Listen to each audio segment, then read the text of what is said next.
Oggi ho per te un video molto divertente perché parleremo di una delle cose che adoro, ovvero il cibo. Vedremo insieme 5 espressioni idiomatiche con le verdure. Sei curioso o curiosa?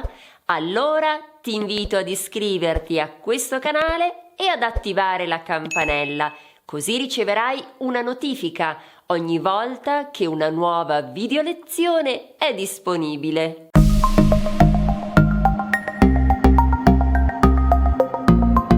Benvenuto o benvenuta a Italiano con Eli. Sono Elisabetta e da molti anni mi occupo di formazione linguistica.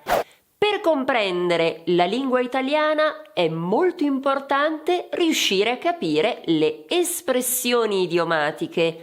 Cominciamo subito. Essere una testa di rapa. Questo si dice in italiano e devo ammettere questa espressione mi fa sempre sorridere. Allora, se diciamo che una persona è una testa di rapa, poi naturalmente esistono versioni più triviali di questo modo di dire, comunque significa che è poco intelligente, che è una persona sciocca.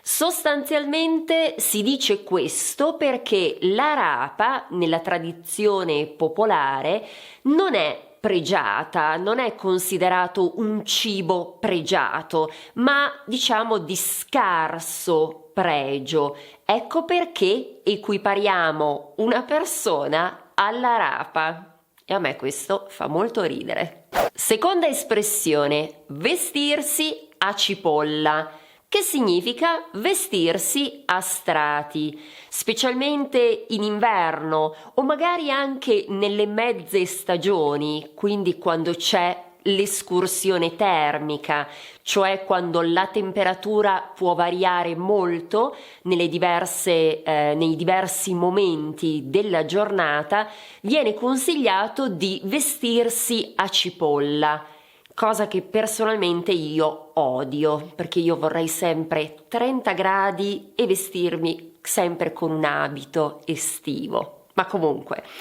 vestirsi a cipolla è molto utile.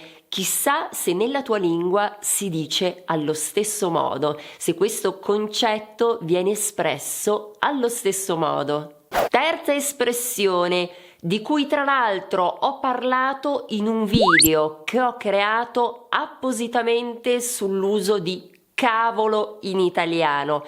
Te lo consiglio perché è fatto veramente molto bene. Comunque l'espressione è centrare come i cavoli a merenda. Allora, tu mangeresti i cavoli a merenda? No, vero? Non c'entrano molto.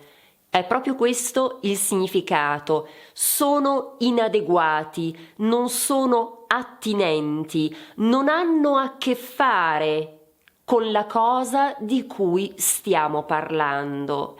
Quando diciamo a una persona quello che dici c'entra come i cavoli a merenda, significa che la cosa che hai detto, il commento che hai fatto, esula da ciò di cui stiamo parlando, non ha nulla a che vedere con il tema che stiamo trattando. Queste espressioni esistono nella tua lingua?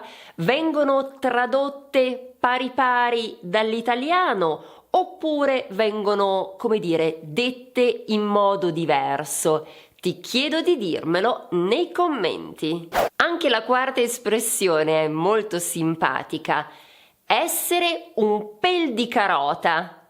Secondo te che cosa significa?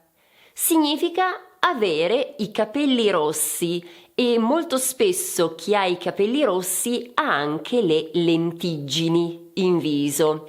Ebbene, quando una persona ha i capelli rossi, allora si dice sei un pel di carota, o lui o lei è un pel di carota. Chissà se ci sono dei pel di carota anche su questo canale. Nel caso ti chiedo di dirmelo nei commenti. La quinta espressione è spuntare come funghi, che significa crescere, moltiplicarsi, essere presente in grandi quantità. E ti confesso una cosa, ogni volta che io sento questa espressione ripenso a un bellissimo film che si chiama Mine vaganti di Ferzan Özpetek. Forse lo sai, forse l'ho detto in qualche altro video, è uno dei miei registi preferiti. Se non lo hai visto, ti consiglio di farlo. Anzi, metterò qui sotto il link al trailer del film, dove viene utilizzata proprio questa espressione. Se questo video ti è piaciuto, ti chiedo di far conoscere questo canale anche ai tuoi amici e ti chiedo anche di mettere un mi piace. E non dimenticare che se lo vuoi puoi iscriverti alla mia newsletter, così avremo modo di sentirci ogni settimana. Trasforma il tuo sogno italiano in realtà. Grazie dell'attenzione. Ci vediamo la prossima volta, sempre su Italiano con Eli.